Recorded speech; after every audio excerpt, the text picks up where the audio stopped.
Nanjengoko umongameli Cyril Ramaphosa ibhengeze izicwangciso zokunyuswa kwamandla ombane kusetyenziswa amalahle, umoya namandla emitha yelanga kwaye kuza kuveliswa iimegawatts ezingaphaya kwe-11,800. Ingcali kwimiba yezamandla umnumzana Chris Yelland uthi oku kuza kwenza umahluko egambeni kwexesha ecutheni ulwamvila lwengxaki yocimi wombane, kodwa uthi ezi zicwangciso azanelanga ukusombulula le ngxaki. It accounts for some 30% of the current available generation capacity.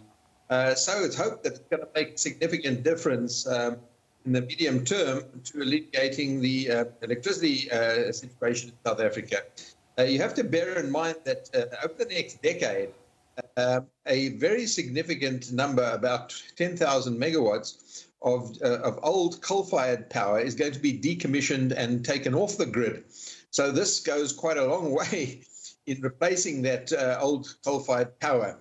Yelland uthi urhulumente kufuneka ajonge ezinye iinkalo ezikhawulezileyo zokusombulula ingxaki yombane. Lo gama kusaqhutywa le nkqubo ukuze aqubisane nengxaki yocimi wombane ngokukhawuleza. It's not good enough just to embark on this particular procurement round. There has to be a short-term, medium-term and longer-term procurements. And this is part of the process. But it's not the only process. The emergency procurement, as well as self-generation by customers, is essential if we're going to avoid or at least mitigate load shedding in the next 2 to 3 years. Ukanti kubhengezwe ukuba lo mbane uza kuveliswa kulandelwa inkqubo yethende selubala nezaqinisekisa ukuba kucuthwa indleko.